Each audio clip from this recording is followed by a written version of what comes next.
Hoy en día, es casi imposible imaginar al mundo del entretenimiento sin el CGI. Que por sus siglas significa Computer Generated Imagery o imágenes generadas por computadora. Pregúntate qué sería de películas como Avengers o series como Stranger Things sin un cerebro cibernético que con la ayuda de programas específicos y personas capacitadas, traen a la vida criaturas y paisajes imposibles. Sí, puedes contestar que los efectos prácticos seguirían vigentes.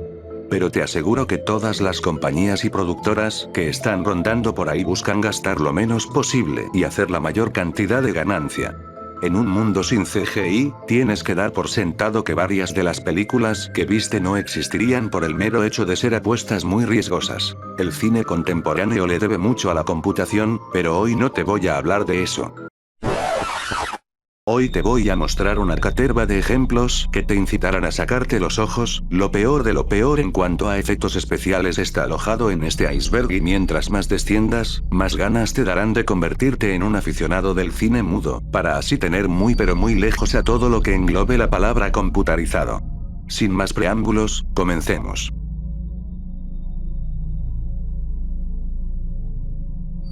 Nivel 1. Están bien para su época. Comenzamos este iceberg con Scud, el temible perro de Sid en Toy Story 1. Scud es un Bull Terrier maniático que adora usar su poderosa mandíbula y sus afilados dientes para destrozar los juguetes que su dueño le da. Un animal despiadado adicto al caos y a inspirar miedo. Money for Nothing fue una de las canciones hit de la banda de rock británica Dire Straits. A grandes rasgos la canción trata sobre un dúo de trabajadores de tienda de electrodomésticos, argumentando sobre si las estrellas de rock trabajan duro o no. Recomiendo que escuchen esta joya de los años 80 y presten mucha atención a su letra, pues no tiene desperdicio. El show de Moxie fue uno de los primeros programas con animación por computadora de Cartoon Network. Su emisión original fue en el ya lejano 26 de noviembre de 1993 y nos presentaba al perro llamado Moxie y a su amiga Pulga. La serie era de carácter antológico. Y debido a la corta duración de los episodios, esta servía como separador entre publicidades o programas de mayor duración. El show de Moxie duró nada más que 2 años y a pesar de tener voces como la de Chris Rock en sus filas se le considera parte del Lost Media o material perdido de Cartoon Network. Las escenas de Lockers en Hombres de Negro 2 son realmente increíbles, el hecho de jugar con el concepto de cuán grande nos sentimos y cuán grandes en realidad somos quizás esté adelantado a su época. En un principio vemos a J y a K abrir el locker que contenía el reloj del agente más veterano, el aparato estaba siendo resguardado y casi tomado como una especie de ídolo por esta pequeña sociedad de alienígenas peludos. Para ellos K era un dios y lo veían como un ser gigante y todopoderoso. Pero en la escena final todo eso cambia pues K abre la puerta prohibida que nos muestra que nuestro mundo y todo lo que conocemos de él no es más que otro locker de cientos de miles. Realmente te hace apreciar la vida de otra manera y comprender un poco mejor las escalas del universo. Take On Me de A1 fue un cover que hizo una boy band de los años 90 a la clásica canción de la banda de pop noruego a-ha. Sobre gustos no hay nada escrito, pero esta versión no llega ni a los talones de la original. Sobre la banda A1 no hay mucho de interés para agregar, era la típica agrupación de la época, chicos fotogénicos y atractivos, sonrisas radiantes y muchas ganas de ser los próximos Backstreet Boys. El video es lo que más llama la atención, su estilo cibernético recuerda mucho a una conocida película de la que voy a hablar a continuación. Tron de 1982 fue una película de ciencia ficción pionera, el protagonista es Kevin Flynn. Un programador presumido que trabajaba para una megacompañía llamada Encom. Él tendrá que enfrentarse a la compañía y a su actual CEO llamado Ed Dillinger, para probar que el verdadero creador de varios de los programas con los que Encom se volvió millonario son de su autoría. Para eso entrará a un mundo de realidad virtual donde con la ayuda de un software llamado Tron podrá liberar todos los datos necesarios que sirven como prueba irrefutable. Película recomendada para los amantes del género. Reboot era una serie infantil emitida desde 1994 hasta 2001. Tiene el honor de decir que fue la primer serie completamente animada en computadora. La historia sigue las aventuras de Bo, Dot y Enzo Matrix. 3 peculiares personajes que viven en la ciudad de Mainframe, juntos deberán enfrentarse a los villanos Gigabit y Hexadecimal, quienes tratan de destruirlos a ellos y a toda la ciudad. Otro dato novedoso y curioso para la época es que los personajes sí tienen una evolución física conforme pasan las temporadas, pueden verlo mejor con el siguiente ejemplo, dedicado a quienes subestiman a la adolescencia. Nick Mare fue un programa británico infantil con temática de aventuras medievales. Generalmente un equipo era constituido por 4 niños. Uno era quien asumía el rol de héroe y los otros eran sus consejeros a lo largo del viaje. El objetivo de los chicos es completar las diferentes misiones que el juego tiene para ellos dentro de un entorno fantástico que recuerda un poco a Calabozos y Dragones. Además de los desafíos físicos, los concursantes tenían que resolver acertijos y preguntas que pondrían a prueba su inteligencia. Todo el show se desplaza entre una amalgama de escenarios reales específicamente construidos y cromas hechos por pantalla azul que al verlos es imposible no sentir un poco de nostalgia. Nivel 2. Ni siquiera es tan bien para su época. Godzilla de 1998 fue el remake americano del clásico japonés de 1954. Godzilla fue dirigida por Roland Emmerich y está protagonizada por nombres de peso tales como Jean Reno o Matthew Broderick. El argumento lo sabemos de sobra, pero por las dudas aquí va el resumen. Ensayos nucleares, animales mutados, monstruos gigantes atacando aldeas y luego ciudades, un grupo de personas que tienen muchas diferencias entre sí pero que tendrán que dejarlas de lado para poder mantenerse vivos. Ya saben, la clásica Godzilla. Lo más destacable de esta remake es que el monstruo tiene una apariencia muy parecida a un T-Rex y no la clásica que todos conocemos. Algo que años después corregiría el Monsterverse de Warner Bros.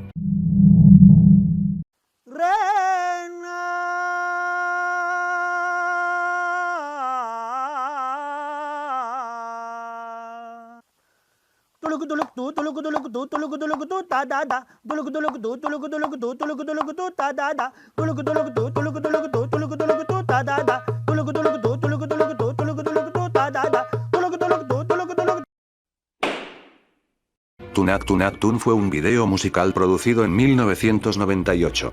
Interpretado por la mega estrella de pop hindú Daler Mendy. La canción fue un éxito inmediato en su país y lo consolidó como un artista, aunque en este lado del mundo la canción comenzó a tomar notoriedad a partir del 2010, cuando los internautas veían curioso y por demás bizarro este simpático video con un CGI bastante cuestionable. Pretty Little Liars, conocidísima serie que trata sobre misterio y drama americano de la sociedad actual, tiene un momento bochornoso en la 6ª temporada. Cuando uno de los personajes, llamada Spencer, protagoniza una secuencia que nos quería mostrar cómo ha pasado el tiempo desde que comenzó la historia. Más que conmover a los fans y televidentes, les llamó la atención lo mal hecho que estaba el fondo. Ese Capitolio no convencería a nadie y es indefendible bajo todo punto de vista. Definitivamente una escena que los fanáticos del show recordarán, por las razones incorrectas. Red Dwarf fue una serie británica de comedia y ciencia ficción que contó con 12 temporadas. A simple vista, parece una parodia a Viaje a las Estrellas. Pero mientras más capítulos consumes, más te vas dando cuenta que tiene su propia impronta. Esto quizás se deba a uno de los escritores y co-creadores llamado Rob Grant, quien se fue terminada la temporada 6, por diferencias con la productora y sus compañeros. A partir de aquí Red Dwarf fue en declive durante 2 temporadas completas. En los diálogos se notaban cosas que no encajaban del todo y situaciones que más que despertar carcajadas, daban vergüenza ajena. La cereza del pastel recae en el CGI, que durante la temporada 7 y 8 es nefasto. Es como si Rob Grant se hubiera llevado consigo la esencia del programa y a cambio nos hubieran entregado esto. Cube de 1997 es una película canadiense de terror y ciencia ficción. En el film se nos presenta esta especie de escape room mortal hipertecnológico con forma de cubo. Dentro tiene apresadas a un grupo de personas con características y personalidades muy diferentes. Cube fue muy elogiada en su momento y hoy día se la considera un clásico de culto. Tanto fue el éxito de la primera parte que, como era de esperarse, tuvo su secuela y, como era de esperarse, no le llega ni a los talones a la primera. Podría estar varios minutos hablando de lo mala que es Hypercube, pero mejor concentrémonos en su mal CGI, que está a la vista en todo momento. Las pocas ganas de los animadores y el poco presupuesto de la productora casi arruina el legado de la original. Para este tipo de casos, donde el fallo es tan evidente, es mejor hacer de cuenta que el Cubo 2 nunca existió. En este iceberg nadie se salva. Ni siquiera el famosísimo antihéroe y cazavampiros de Marvel. Blade tuvo su primera adaptación fílmica en 1998 protagonizada por el gran Wesley Snipes. Antes de que me llamen hater debo decir que la película me parece fantástica y el bajo mundo vampírico que se nos presenta es absolutamente increíble. Todo en el film marcha bien hasta que llega el recordado e infame momento en el tercer acto, cuando Blade pelea con Deacon. En este momento el Daywalker se da cuenta que Deacon Frost es algo más, ya que luego de rebanarle el brazo y cortarlo a la mitad, el villano está como si nada. Los que no estaban como si nada eran los espectadores al ver tan mal CGI, es como si la sangre de Deacon se hubiera transformado en puré de tomate burbujeante. En ningún momento nos da una sensación inquietante e impactante, como si logró la escena de la lluvia de sangre. La regeneración de Deacon por otra parte nos da cringe absoluto. House of Haunted Hill de 1999, es un remake de una clásica película en blanco y negro. Pasó sin pena ni gloria por el cine y luego de ver esto te darás cuenta el porqué. Actuaciones olvidables, personajes tediosos e interpretaciones poco convincentes. Lo que verdaderamente es de terror en esta película son los fantasmas que persiguen a Stephen, personaje que interpreta Geoffrey Rush, o Barbosa para los amigos. Los espantajos que acosan a su personaje jamás terminan de entenderse, hay tomas en las que parecen bolsas de basura arrastradas por el viento, en otras tienen el look de una medusa o una masa peluda y bochornosa para nada atemorizante. Animalia de 2007, era una serie basada en un libro de 1986 con el mismo nombre. En ella nos presentan a Alex y Zoe, dos niños que se alejan de sus padres en una visita al zoológico y accidentalmente tropiezan con un portal que conduce al mundo de Animalia, un lugar mágico donde los animales hablan e interactúan entre sí, sin devorarse los unos a los otros. Cuando ves Animalia tienes la sensación de que la serie es mucho más vieja, y que la animación no corresponde a la fecha de estreno. Viniendo de un gigante como Animal Planet, el resultado deja mucho que desear. La serie animada de Kirby es algo que los niños de los 90 recordamos con mucha nostalgia. Lamentablemente cuando revisitamos ciertas cosas de nuestra infancia es normal decepcionarse al darnos cuenta que nuestra memoria nos jugó una mala pasada y que el show no se veía tan bien como pensábamos. Así es como la escena del reencuentro del Dinoblade con su cría tiene un lugar en esta parte del iceberg. Supongo que los creadores querían demostrar que la legendaria ave destaca completamente de los demás personajes y ese efecto se consiguió, pero no por su epicidad sino por la incomodidad que nos genera verla. Nunca te terminas de creer que la Dinoblade está ahí, es como si todos en esa montaña estuvieran delirando o se hubieran puesto de acuerdo para seguirle la corriente a la cría. Para seguir arruinando infancias, hablemos de la serie de La Granja, 2 temporadas con animaciones de animales sin pulir. No es que me quiera ensañar sin motivo, pero para ese entonces ya teníamos Shrek y por Dios, qué buena película y qué majestuoso CGI. Me gustaría decir lo mismo de la serie de La Granja, pero me es imposible. Por momentos su CGI parece sacado de una publicidad emitida por señales locales de televisión. Muchos podrán defenderla diciendo que era una serie, no puede verse tan bien como una película. Les recuerdo que La Granja es una franquicia creada por Nickelodeon, una compañía que amasa miles de millones al año. Lejos está de ser una serie con orígenes humildes. Tenía que cerrar el nivel 2 con algo que deje la vara alta, algo que te prepare para las abominaciones que se vienen, porque a partir de este momento todo irá de mal a peor. Espero que estés listo porque el verdadero viaje del horror visual comienza a partir de este punto.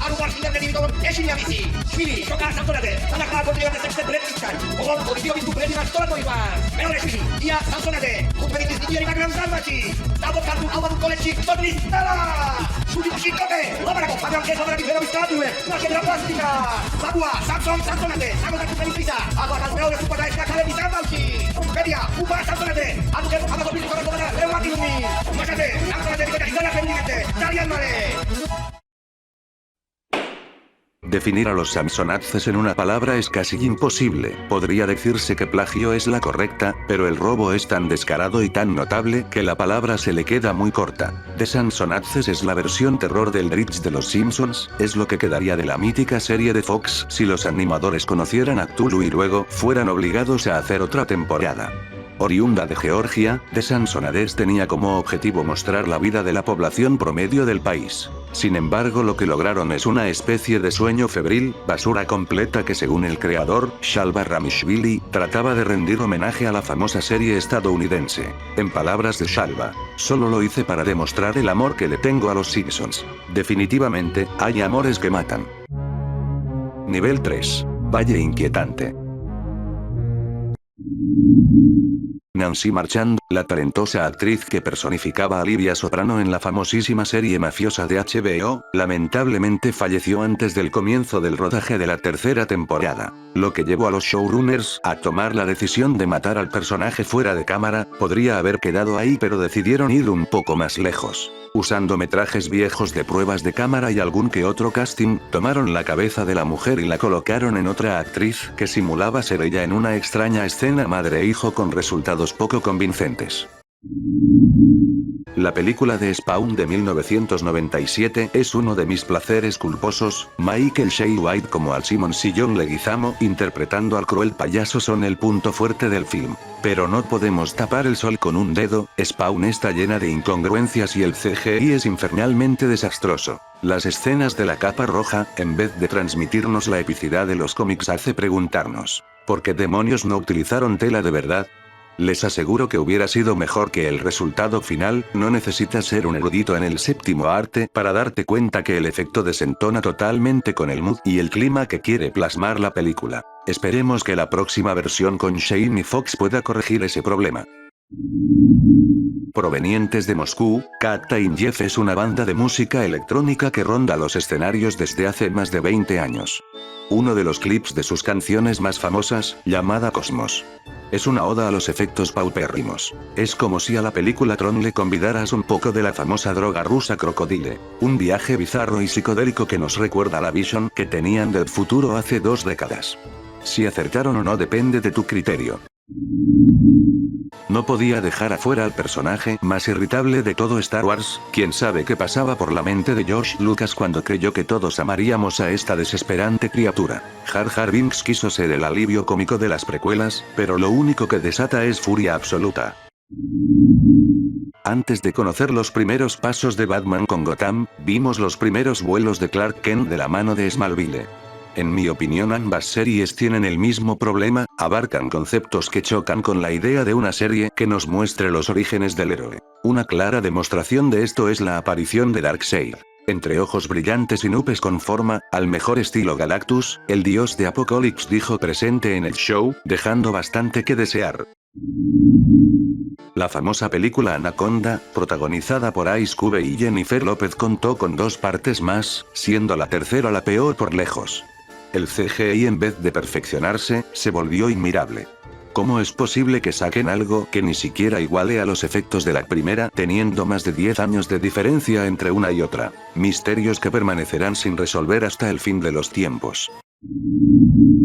Luego de una primer película buena y una secuela horrible, Marvel decidió rebotear a los 4 Fantásticos. En 2015 se estrenó Fantastic y es tan insulsa como un café frío. La química entre los actores es nula y los efectos son asquerosos. La cosa parece un golem de estiércol y el Dr. Doom es la versión robótica de Tulio Triviño. El universo de Reed Richards y compañía es un manantial de conceptos increíbles que Hollywood aún no ha sabido aprovechar. Crucemos los dedos para que Kevin Feige nos dé algo digno en los próximos años.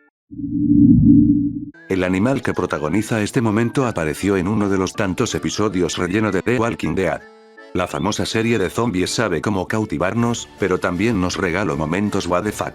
El alce fue uno de esos. ¿En qué estaban pensando los productores cuando decidieron incluir esta escena?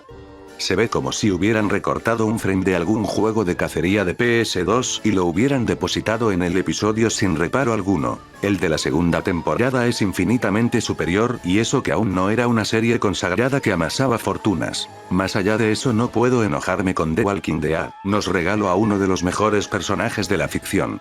Sí. Por supuesto que hablo de Negan. La momia regresa es una película excelente, explota todos los conceptos de la primera entrega y los hace mejores. Todo sería perfecto si no fuese por ese rey escorpión que aparece al final. Los encargados del CGI realmente se esmeraron para que el monstruo no se parezca casi nada a Dwayne Johnson. Las animaciones que aparecen en las pantallas de bolos son un clásico en cuanto a mal CGI se trata. Lo curioso del asunto es que no puedes dejar de verlas, la mayoría son bastante genéricas y parecidas entre sí. Pero hubo una franquicia que llevó las cosas lo más lejos posible, parodiando temas como el sexo, el asesinato de Kennedy y la mismísima crucificación de Jesús. Gracias a esto las animaciones de bowling se volvieron tendencia en el país del norte por varios días y la lluvia de memes no se hizo esperar. Una rara pero muy efectiva forma de promocionar un negocio. Muchos creen que quejarse en las redes sociales es inútil, que sería el equivalente a gritarle a una nube. Si eres de esos, déjame decirte que estás subestimando el poder de las masas. El hate que recibió el diseño original de Sonic en su película fue tan viral y tan excesivo que obligó a la compañía a retrasar su estreno para darnos una versión del erizo azul más parecida a la que vemos en los videojuegos. Quizás haya sido una acertada campaña de marketing, pues por más que las críticas sean malas o buenas, que existan significa que alguien vio tu producto. El diseño original de Sonic se volvió viral, incluso hasta la fecha sigue siendo parodiado. Y creo que seguirá pasando por varios años más. Lamentablemente no todas las productoras hollywoodenses hacen caso a la opinión general, tal fue el caso de Cats en 2019. Desde el vamos todo pintaba muy mal. Con el estreno del primer tráiler, vimos que a diferencia de su versión teatral, no usarían maquillaje prostético, sino que este método sería reemplazado por CGI. Terrible decisión, el resultado final fue desastroso, las caras de los actores pegadas a los cuerpos animados dan miedo y desesperación a la vez. Un claro ejemplo de que a veces menos es más. Si te digo Asylum Studios seguramente no te suene de ningún lado, ahora, si menciono a Sharknado quizás te vayas haciendo una idea. Asylum no solo parió a la peor saga de películas de tiburón que haya existido, sino que también se encarga de hacer copias de blockbusters hollywoodenses de muy bajo presupuesto. Entre estos plagios se encuentran películas como Atlantic Rim, Transmorphers, Alien Origin y vs Monster. Hasta el día de la fecha es un misterio saber quién financia estas películas y quién va a verlas, pues, en su repertorio Asylum cuenta con más de 45 películas. Un número imposible de lograr, sin que haya público de este lado. He visto algunas y es increíble que el terrible CGI se mantenga igual conforme el paso del tiempo. Quizás sea su marca registrada mantener la calidad de los films en clase B, sea cual sea el motivo, brindemos por Asylum y sus terribles películas que nos dan horas de entretenimiento bizarro. Mike Myers, el galardonado actor que encarna a Austin Powers y nada más y nada menos que la voz de Shrek, también tuvo sus golpes bajos a lo largo de su carrera. El Gurú del Amor es el ejemplo perfecto para ello. Una película que no cautivó para nada a las críticas y tampoco a la audiencia. No fue un film que necesitara de mucho CGI para funcionar, pero cuando lo tuvo, fue terrible. La escena del joven gurú es pésima, el humor queda de lado completamente, debido a que la atención está puesta en esa cabeza tan mal colocada en el cuerpo del chico. Hay partes innecesariamente largas y los gags faciales que no causan gracia son eternos. ¿Qué podría salir mal en una película, si está basada completamente en un cuento de ciencia ficción escrito por el mismísimo Ray Bradbury? Escritor que nos trajo joyas como Fahrenheit 451 y Crónicas Marcianas. ¿Qué podría salir mal si la premisa trata sobre viajes en el tiempo a la edad jurásica? Concepto que inspiraría a Capcom a crear el majestuoso Dino Crisis. La respuesta es su terrible CGI. La adaptación de A Sound of Thunder parece un mal chiste. Es como si en vez de querer rendirle homenaje a la obra de Bradbury, hubiesen hecho todo lo posible para dejarla mal parada. Del vamos, la trama es muy ambiciosa, requería millones de presupuesto. Quizás un poco más que lo que costó Jurassic Park. A simple vista, es obvio que no los tuvo.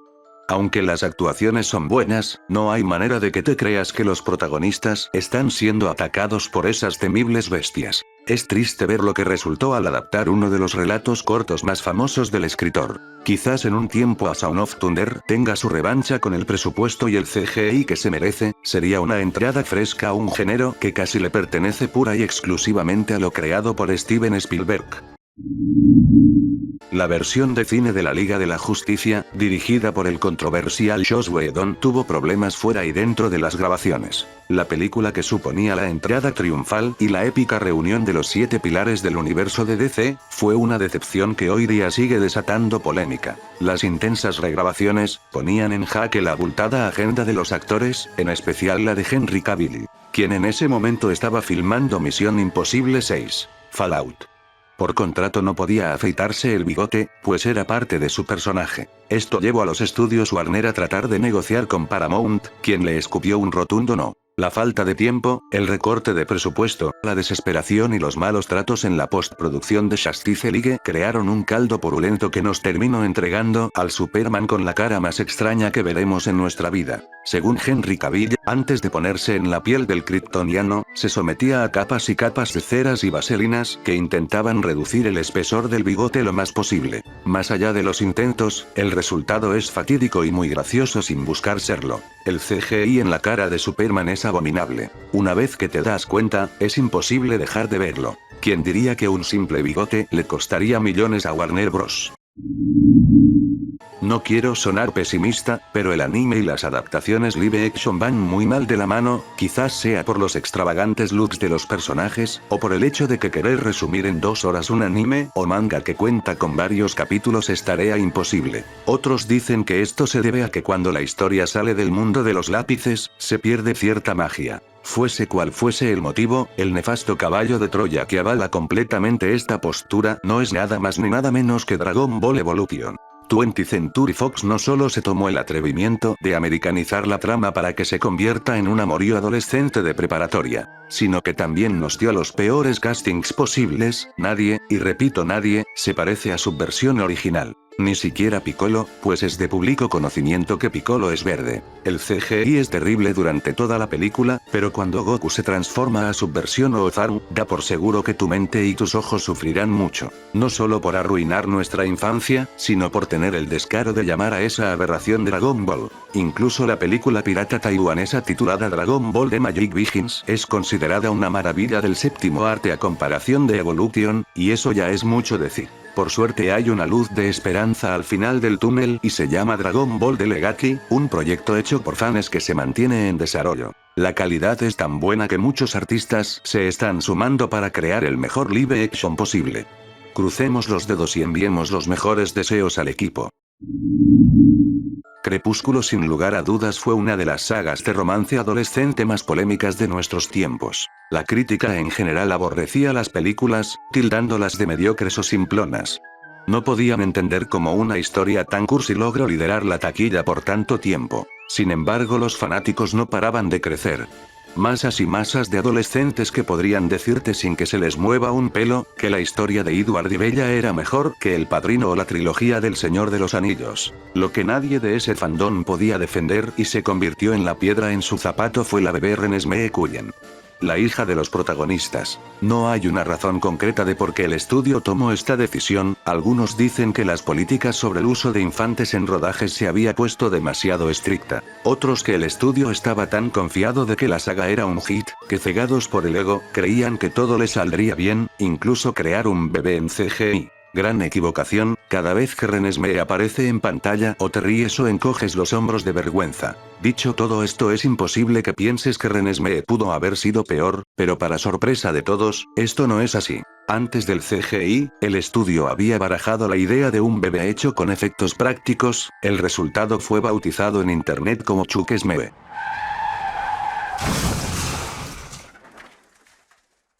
¿En qué cabeza cabe que esto podría ser considerado una niña de verdad? ¿Cómo fue que los productores vieron las primeras fases de la creación de este bebé monstruo y le dieron luz verde? Chukesmee incluso llegó a participar de los rodajes. Varios actores decían que mantenían al muñeco en una caja de vidrio y que cada vez que pasaban cerca de ella, se sentían observados y aterrados. Esta suerte de Annabelle fue arrancada de la película, cuando en una proyección de prueba todos los espectadores rompieron en carcajadas. La bebé, que debería ser tierna, los incomodaba frenéticamente. Gracias a Chukesmee, podemos decir que la bebé CGI no fue tan mala después de todo.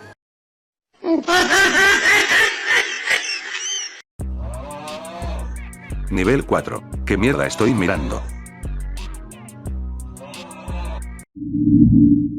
La primera vez que miras Food Fight, es normal pensar que es una película creada por alguna compañía tercermundista de bajo presupuesto. Te prometo que vamos a encontrar cosas así en este iceberg, pero todavía no es el momento. Food Fight es un film que está lejos de ser humilde.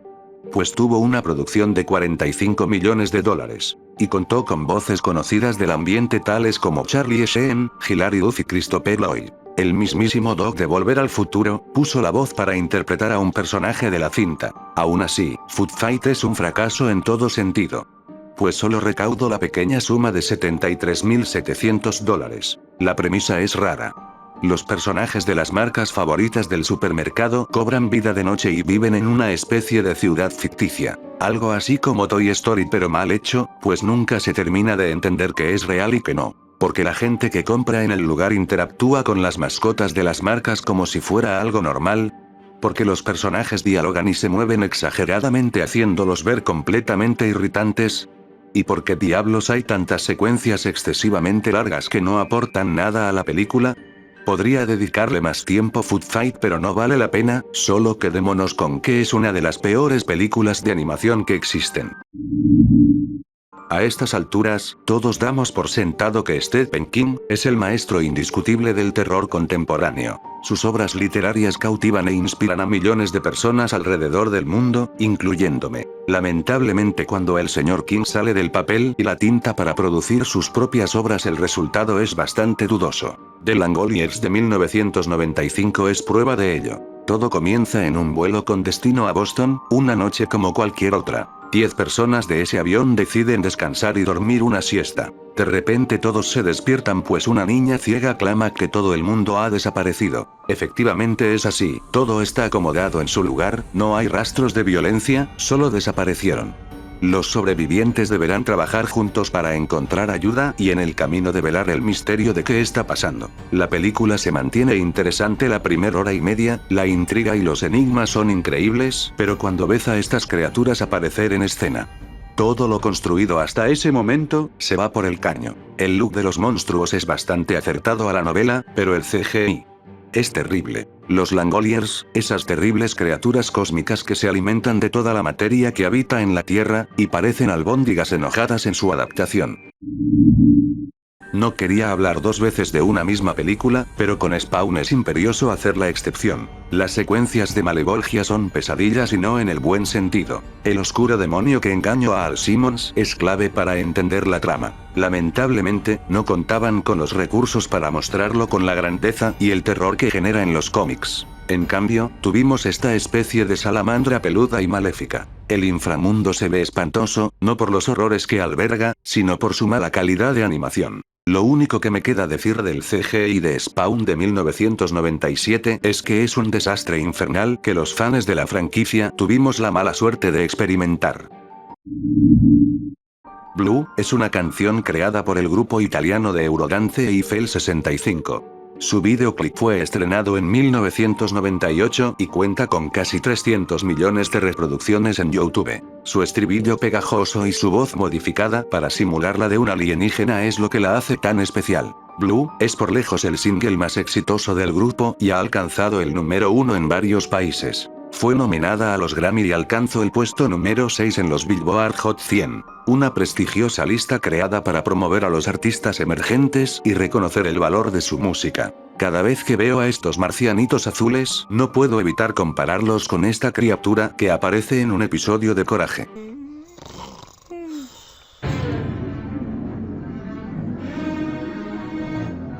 No es perfecto.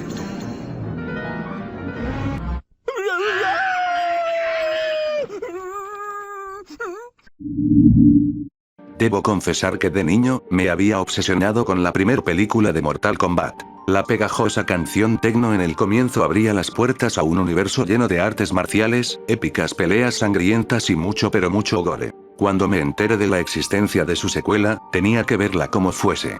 Y cuando lo hice, la decepción fue abismal. Pues aunque fuese pequeño, me daba cuenta de la mala calidad que tenía en comparación a su primera parte. Annihilation es un festival horrendo de malos efectos especiales, durante toda la película vemos una gran variedad de CGIs asquerosos, pero el premio se lo lleva la Animality de Liu Kang. Toda la pelea de los dragones es un atentado terrorista a nuestras córneas. Hubiera sido mucho mejor un enfrentamiento real y coreografiado, mostrando los distintos estilos de los personajes, tal cual pasó en el final de la primera parte. Pero alguien tuvo la brillante idea de que una pelea con monigotes hechos en efectos especiales quedaría mejor. No creo ser alguien rencoroso. Pero las personas que tomaron esa decisión, merecen un gancho directo al mentón que los haga caer en una piscina de ácido. Cuando el dúo Shanks y Bigfoot decidió hacer una canción que compare el amor hacia una persona con el chocolate, era obvio que estaban pensando en un producto comercial. La letra es pegajosa, el estribillo es tierno y la música amigable. A la canción le fue muy bien durante varias semanas, así que era el momento de ir unos escalones más arriba y realizar un videoclip acorde a la temática. Es imposible que una fórmula de esta índole falle, a menos que el videoclip sea creado en puro CGI y que todo el chocolate que nombras no parezca chocolate sino más bien, bueno, no voy a ahondar en muchos detalles. Solo diré que The Great Mighty Poodle, gran juego con Kerbal Furday, estaría orgulloso. Me. I am the great mighty Pooh, and I'm going to throw my shit at you. Doctor Who es una serie británica que se emite hace décadas, es un clásico de la ciencia ficción y de los viajes cósmicos en el tiempo. En el episodio 6 de la tercera temporada, el Doctor se enfrenta a un hombre llamado Richard Lazarus, un científico sobreviviente a la Segunda Guerra Mundial que anhelaba la inmortalidad. Lazarus era un prodigio, pero la desesperación de querer vivir por siempre le hizo cometer varios errores en el funcionamiento de su máquina, alterando su ADN, transformándolo en un monstruo terrible y asqueroso que busca drenar a las personas para arrebatarles su juventud.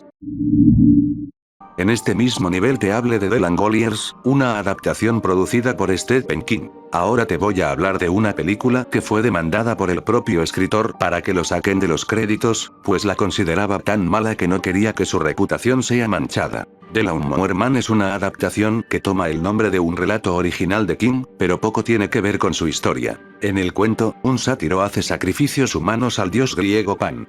La película, por su parte, es más bien un pastiche entre Tron y Carrie. Además, tiene el descaro de colocar muchos más guiños de las obras de King. La única similitud entre el libro y la película es que ambas involucran máquinas de cortacésped. La historia va más o menos así. Un científico llamado Lawrence Angelo se especializa en tecnologías de realidad virtual y crea un software muy poderoso que puede volver más inteligente a las personas que lo usen.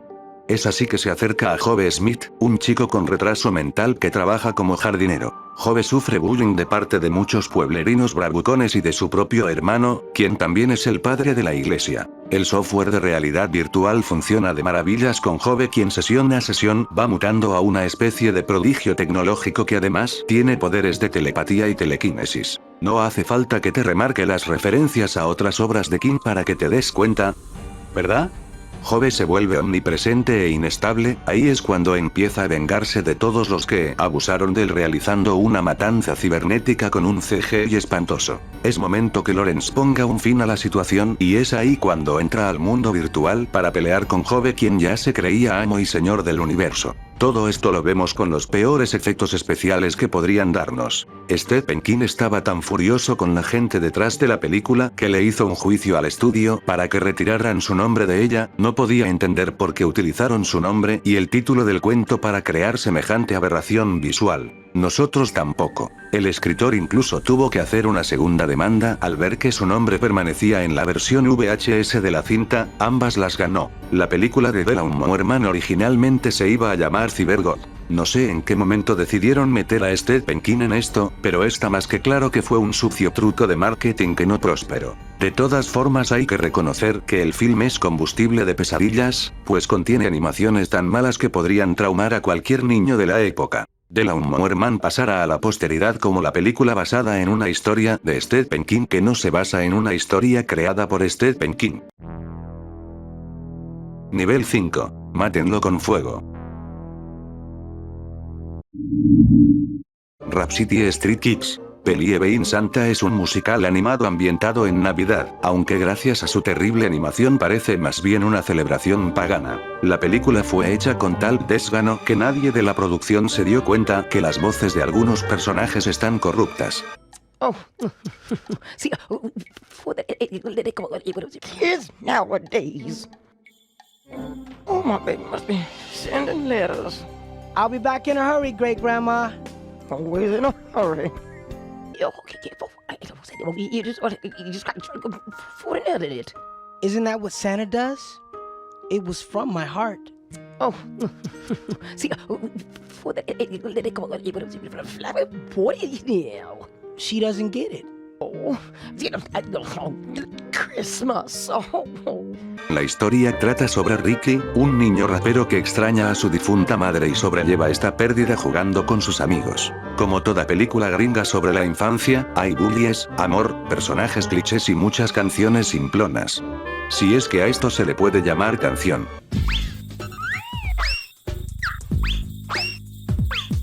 I'm a decorating master, no one is faster. Don't you know I'm a Christmas tree blaster? Wow, Ricky, that's not bad. For you. El 4 de marzo del 2007 el usuario llamado TaloVS sube a YouTube un video titulado Hamoud.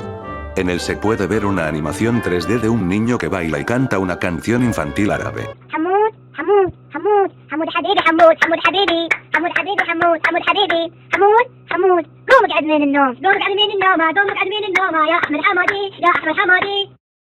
La animación pasa sin pena ni gloria por mucho tiempo, hasta que tal cual pasó con virales como Dame tu cosita, otro usuario lo resube y empieza a tener miles de visitas diarias hasta llegar a la gran suma de 14 millones de views. El meme tiene varias parodias en YouTube y algunas son dignas de ver para reírse de lo delirantes que resultan. Desde shitposting perturbador hasta remasterizaciones en 8K. Poniéndolo simple, Hamoud Habibi es otro ejemplo de internet siendo internet.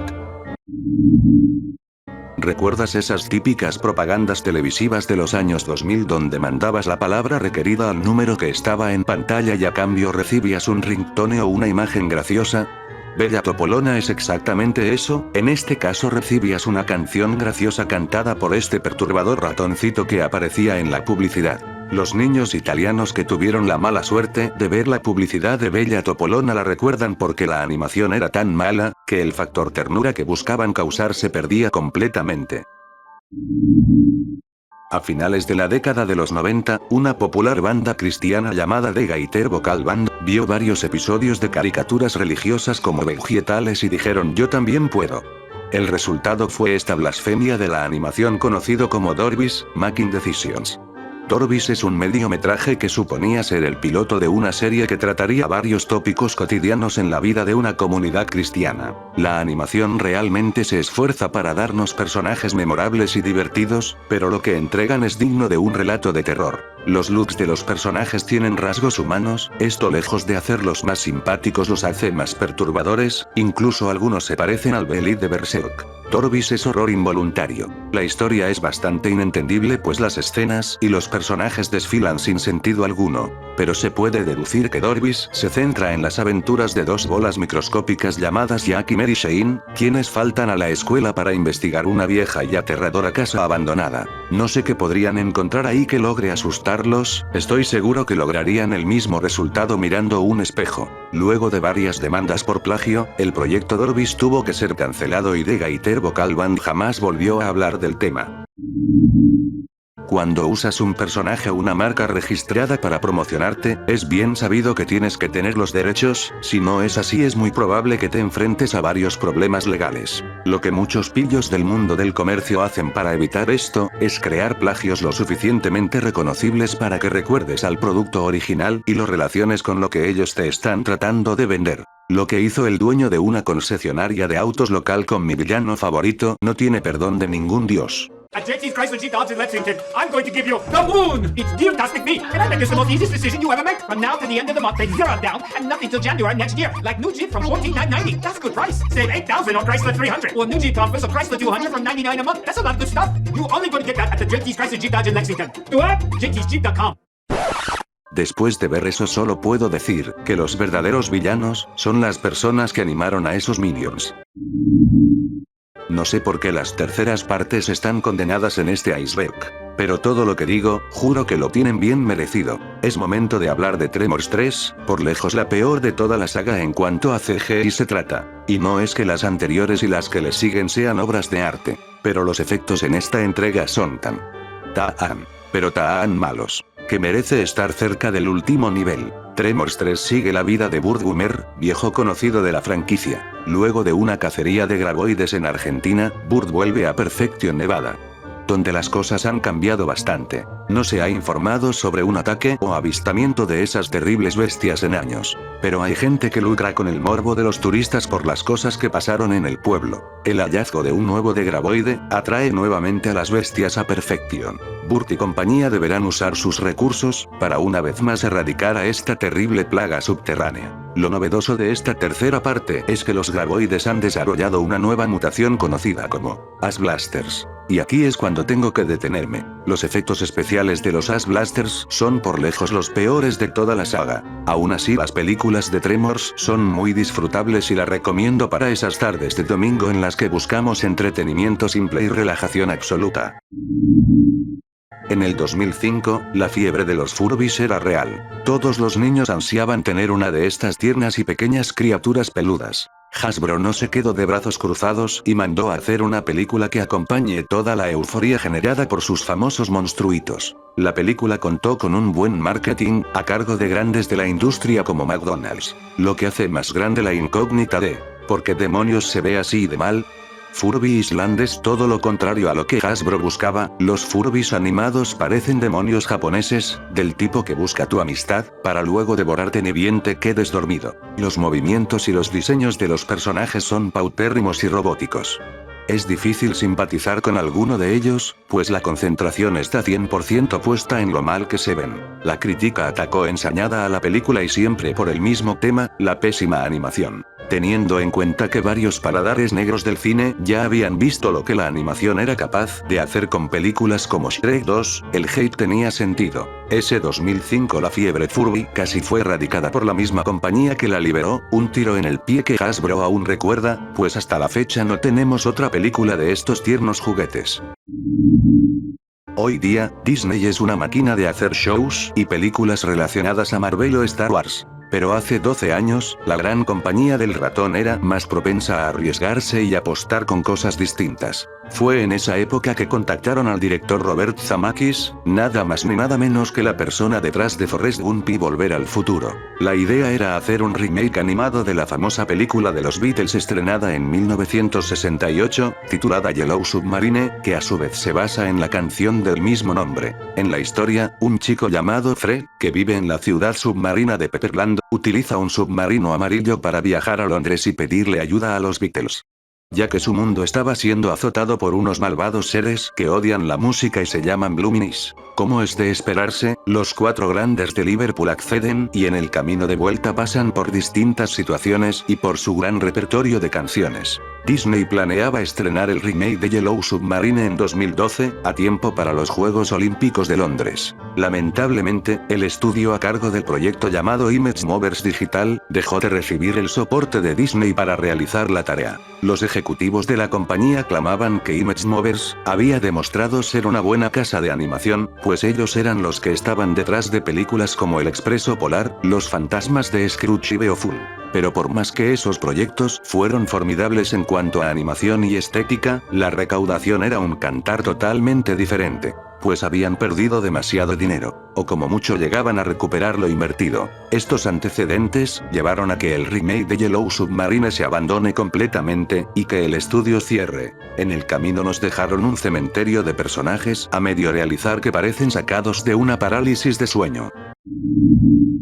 Cuando un director comienza su carrera filmográfica comparando su obra con la de Hitchcock, hay dos opciones. Estamos frente al nuevo prodigio del séptimo arte o atestiguaremos los delirios de grandeza de un loco. En el caso de James Nguyen, da por sentado que se trata de lo segundo. Este tipo se desfiló por varios canales de televisión, promocionando su película, comparándola con Los pájaros, la clásica cinta estrenada en 1963. James decía que su obra era una complicada historia que involucraba amor, el fuerte deseo de sobrevivir y un claro mensaje ambientalista para que el mundo cobre conciencia de todo el daño que que causamos. En febrero de 2010, Nguyen organizó una avant-premiere en nada más y nada menos que Hollywood. Todos los que entraron a esa sala, tuvieron el privilegio o la mala suerte de ser los primeros en ver Birdemic, Shock y Terror.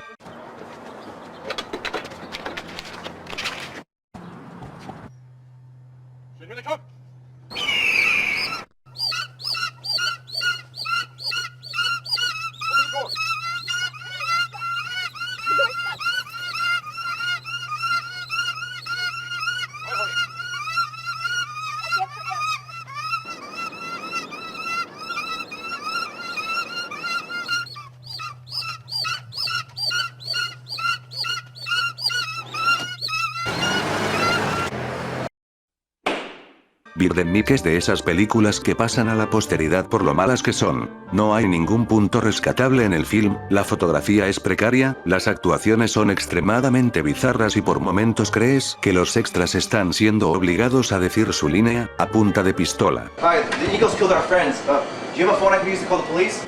No, I'm sorry, all phones from the Eagle attack, all phones are dead up here. Really? Damn it. Well, we need some gas. Well, from the Eagle attack we are short on gas, but it's $100 a gallon if you want. What? $100? That's outrageous.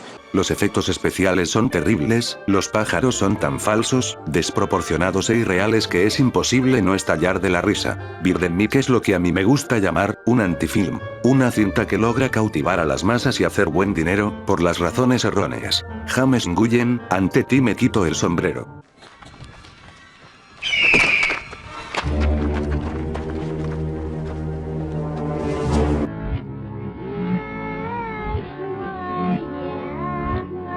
Nivel 6. Verdadero miedo.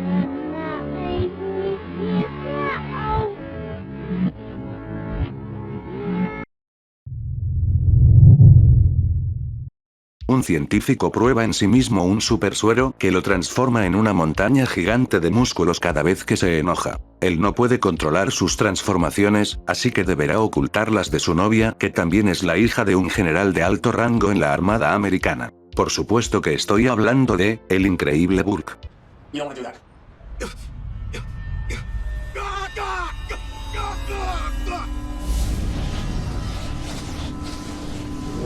What the hell is that? Well, it ain't Barney the purple dinosaur. Good thing I called back up. Back up. You're gonna need an army to take down that monster. Esta película es otro nivel de vergüenza ajena, no solo por ser una copia descarada del gigante Esmeralda de Marvel, sino que salvando a los actores, todo lo demás está hecho en un CGI asqueroso. Casas, autos, calles, hasta algo tan simple como una caminata usa el croma como recurso. Y como si lo que vimos hasta ahora no fuera suficiente, se toman el atrevimiento de hacer una escena con Bull corriendo, mientras desfila por todos los escenarios gratuitos que encontraron.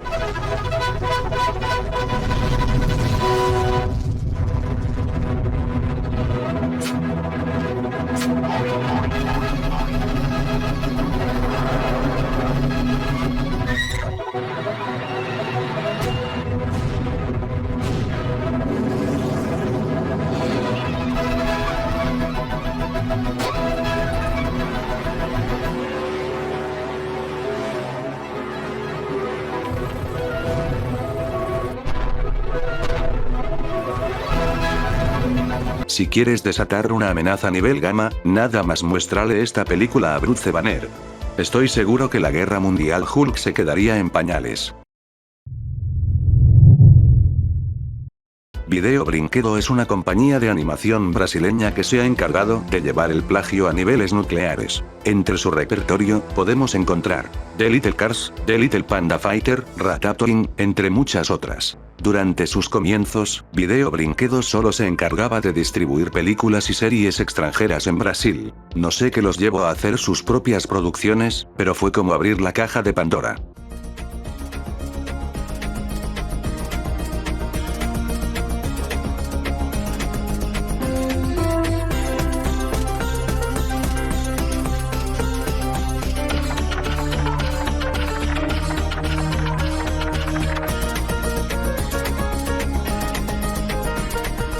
Down there?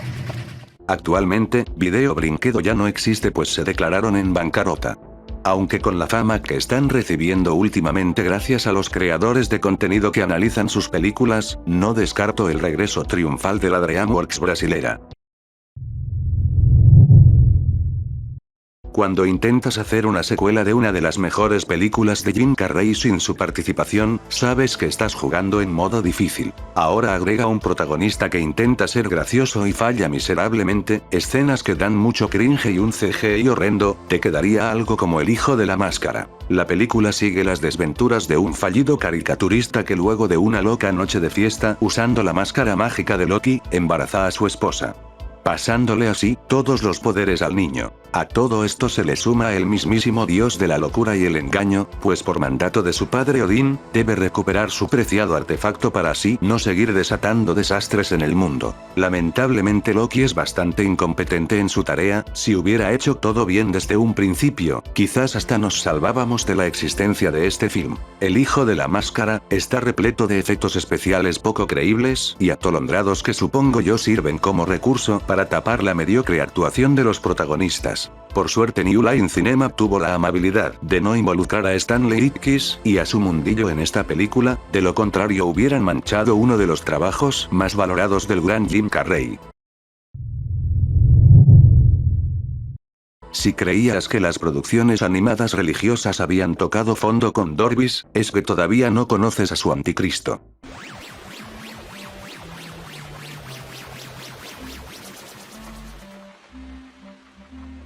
Joshua and the Promised Land inicia con Josué, no ese Josué, sino este. Un león cachorro antropomórfico que vive en la actualidad. Por alguna extraña razón un ángel se le aparece y lo lleva al pasado para darle una lección de valentía. Cabe destacar que no van a cualquier fecha, sino que se dirigen a donde el Josué de la Biblia está viviendo el comienzo de su leyenda. Gracias a los poderes mágicos de este ángel furro, el Josué del presente se mete en el cuerpo del Josué bíblico. Y a partir de aquí es que pretende ser él y vive su travesía en carne viva. Un dato peculiar de esta película, es que fue dirigida, escrita y animada por una sola persona, conocida como Jim Leon. El hombre proclama que Joshua and the Promised Land le tomó 4 años de su vida y que está muy orgulloso de ella. Si entras a su IMDb, verás que el único trabajo que realizó es este, algo razonable a mi entender, pues como dice el dicho, los verdaderos artistas saben cuándo retirarse. No! No!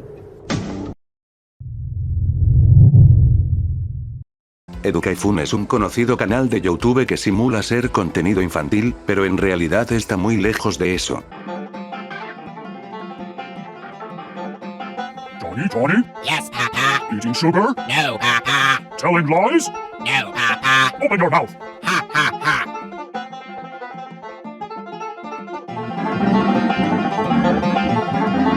Por momentos, los vídeos de Educaifun parecen algo digno del MK Ultra.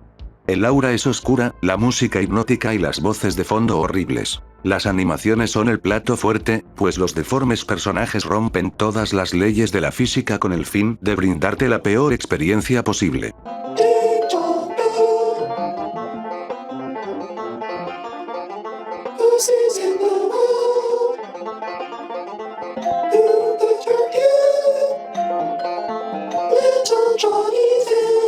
El canal original de Educaifun fue eliminado, según dicen, el motivo fue que algunos de sus vídeos lograron burlar el algoritmo de YouTube y se colaron en la sección Kids, donde varios niños vieron su material horrorizados. Esto alertó a sus padres, quienes pusieron el grito y las denuncias en el cielo.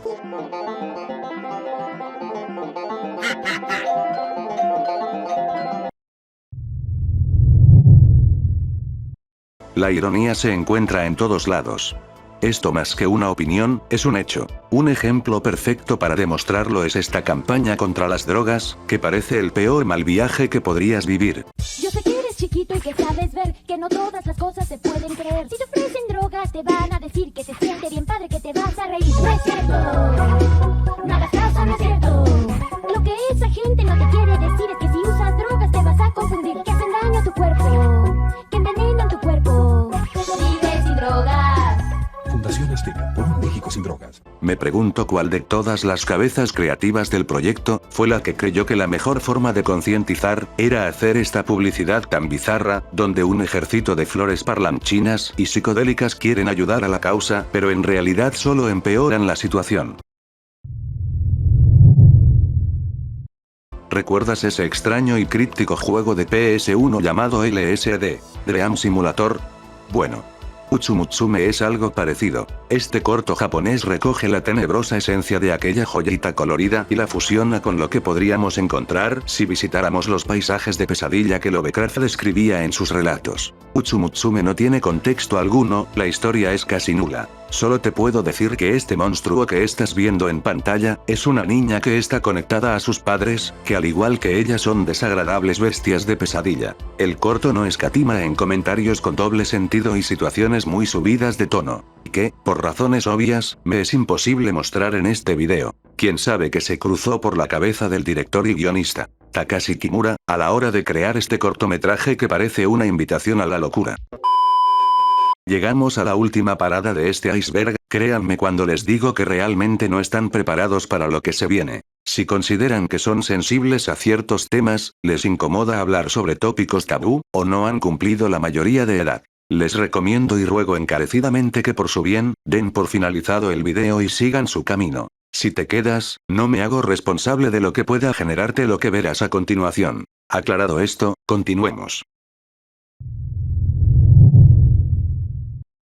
Where the Dead Go to Die es un vistazo animado al infierno. No me considero una persona fácil de impresionar, pero varias veces tuve que detener la película para digerir un poco lo que estaba viendo y descansar mi mente. A pesar de estar animada de una forma tan precaria, Where the Dead Go to Die logra perturbar al mismo nivel que producciones como Mártires o la controvertida Holocausto Caníbal. Lo que te puedo contar de la historia, manteniendo el video apto para los estándares de YouTube, es que es una antología que tiene como factor común a un perro proveniente del inframundo llamado Lavi. Créanme cuando les digo que Lavi no tiene nada que envidiarle a Cerberus o a otras bestias de la mitología dantesca. Lavi estará presente en las diferentes historias que la película presenta, obligando a los protagonistas a cometer actos terribles e irreversibles. La primera historia recibe el nombre de Leche Contaminada. En esta Lavi advierte a un niño llamado Tommy que su hermano a punto de nacer es el anticristo. Tommy deberá detener este proceso. Obviamente de la manera más cruel y perturbadora posible. Tommy acepta su destino con la promesa de que hace lo correcto y de que es la única forma posible de salvar al mundo.